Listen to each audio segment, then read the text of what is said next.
Nanay ko sa'yo, bakit ikaw ngayon nagbago sa mga pagmamahal ko sa'yo, ngayon. Galing-galing naman ni Kuya Oliver kumanta, no? Sayang lang ang pagmamahal na inalay ko sa'yo. Ikaw naman. Bakit ikaw ngayon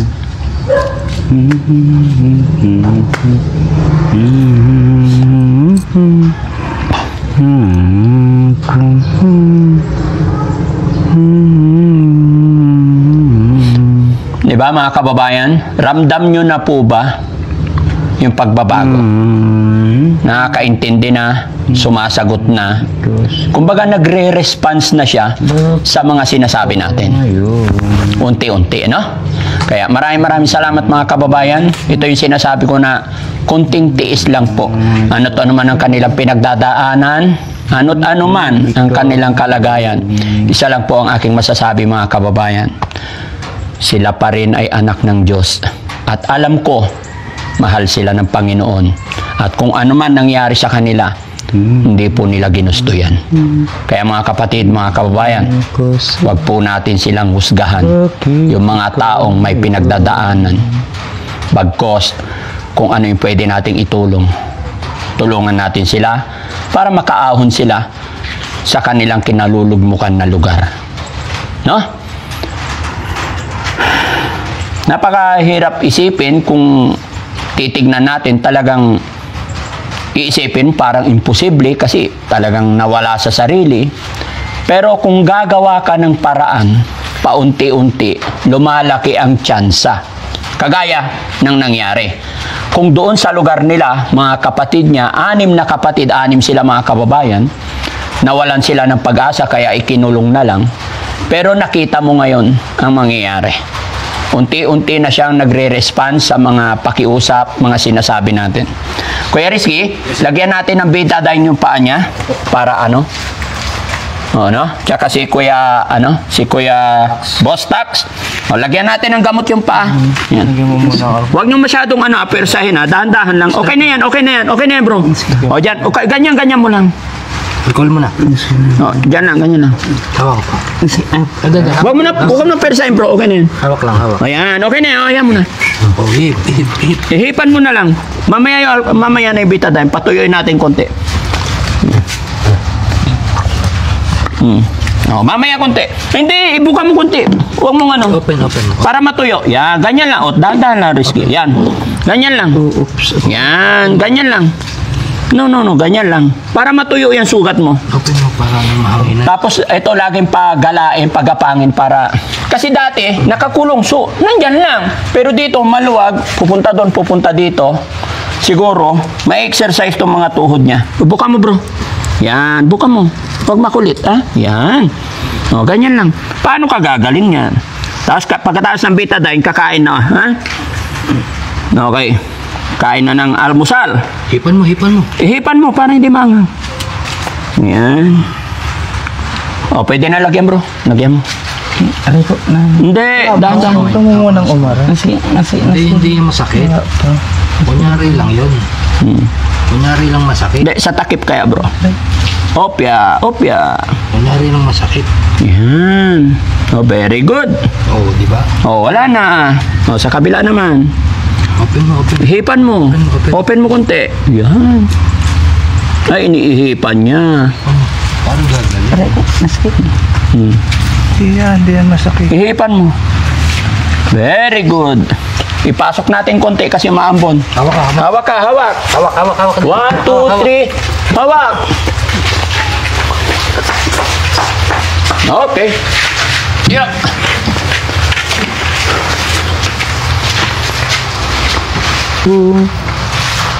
Ingat ang pagbigyan ng pag-ibig mo. Hugas lang ako. Sige, kayo muna. Puso yun. Hindi natin pagbigyan ng pag-ibig mo. Ba't naman ang puso ko sa'yo?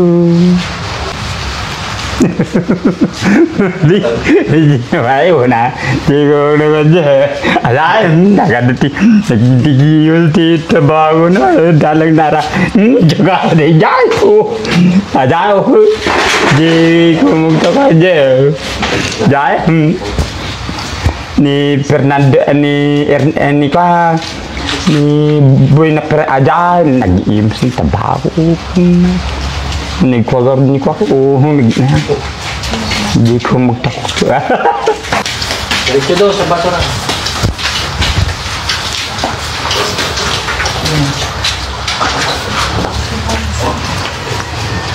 Bakit di natin pagbigyan ang pag-ibig ko?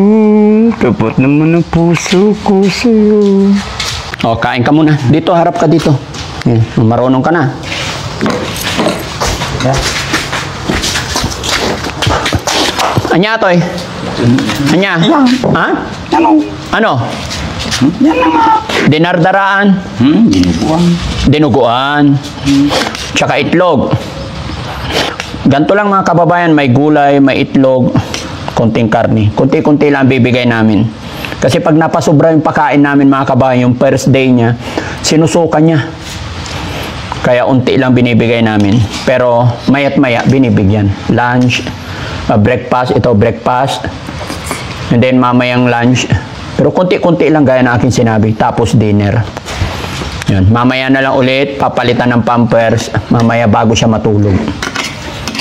Kaya mga kababayan, mga kabarangay, maraming salamat po sa nagpaabot ng tulong pinansyal para kay Kuya Jerome. Unang-una po si Rose Gorgeous at saka kay Beautiful Purisa Joy from Houston, Texas, at saka kay Ma'am Colorado. Yan, nagbigay sila ng 5,000. Kay Rose Gorgeous 5,000, tapos kay Ma'am Colorado 5,000 din po. So yun po yung unang ibinili namin sa mga pampers niya, tapos mga gagamitin niya dito. Siyempre yung prutas, bumibili rin kami ng prutas paghapon. Kaya maraming salamat. Sa mga nagpadala din through GCash, may mga nare-receive kami mga kababayan na 200, 50, 100. Maraming salamat po talaga. Napakalaking bagay po yan na pagsamasamahin natin, makatulong hindi lang po kay Kuya Oliver, pati kila Bandam, pati kila Maricel. Ay, salamat. No? Lahat po ng tinutulungan natin kasi gaya ng aking sinabi, parami na po ng parami yung alaga natin. Masarap, Kuya Oliver? Naimason? Ha? Naimas?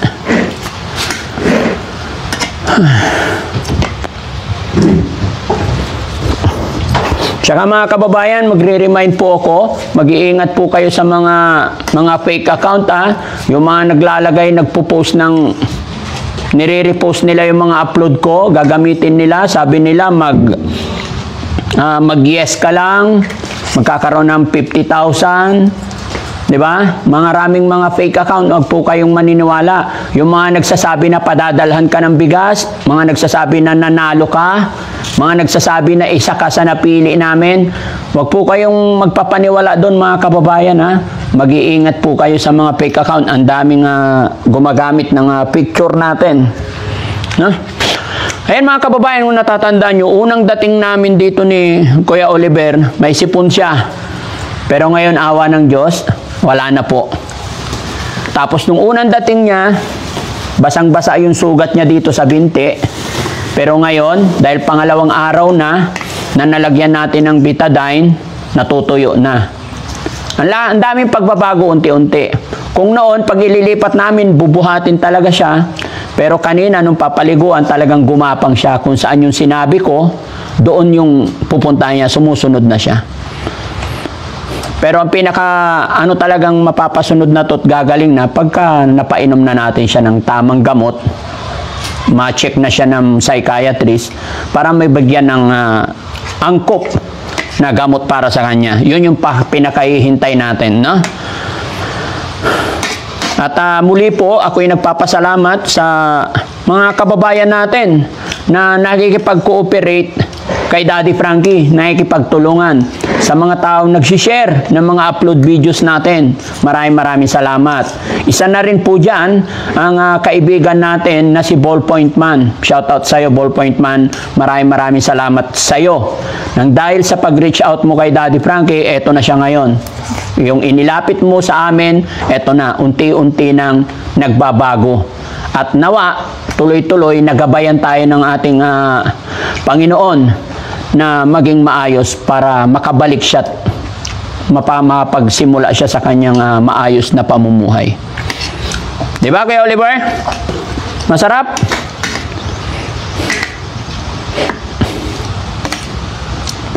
Yan, sakto lang. Basta wag sobrang dami pag wala akot kayo magpapakain. Ha?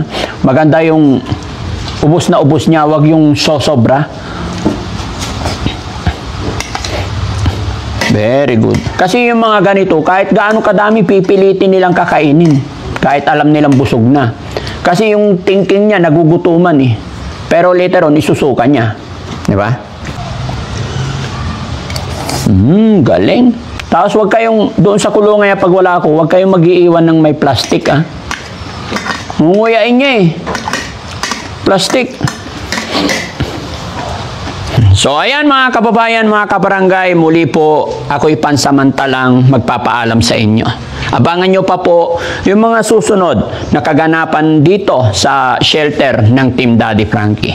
At muli mga kababayan, saan man po kayo naroroon, Luzon, Visayas, Mindanao, hindi po ako magsasawa, magpapasalamat sa inyo. Sa mga kababayan natin OFW, God bless po sa inyong lahat, mag-iingat po kayo.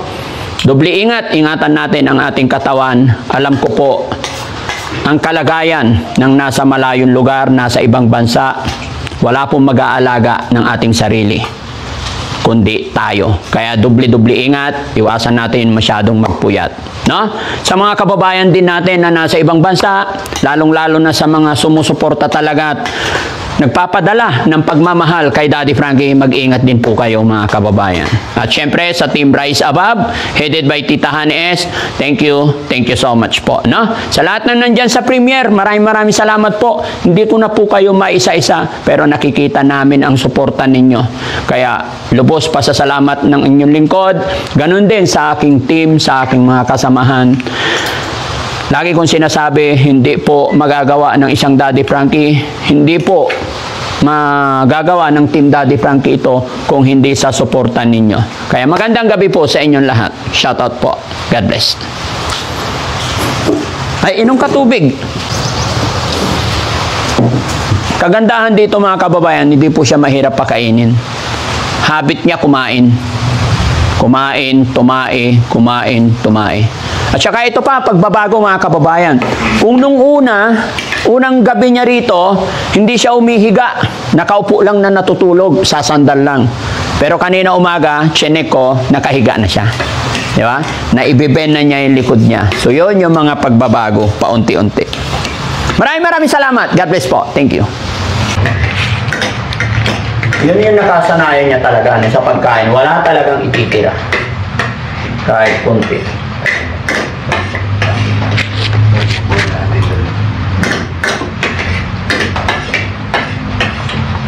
Galing.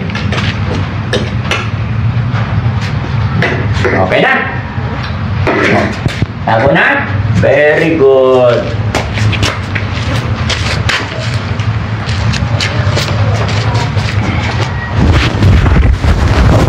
Buka pa ang tubig. Ayaw mo na. Ubusin mo. More water dapat. No, ubusin mo. Kailangan marami tubig. Yan.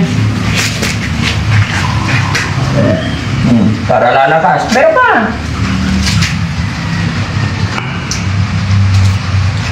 Busin mo na. Yay! Very good. Thank you so much.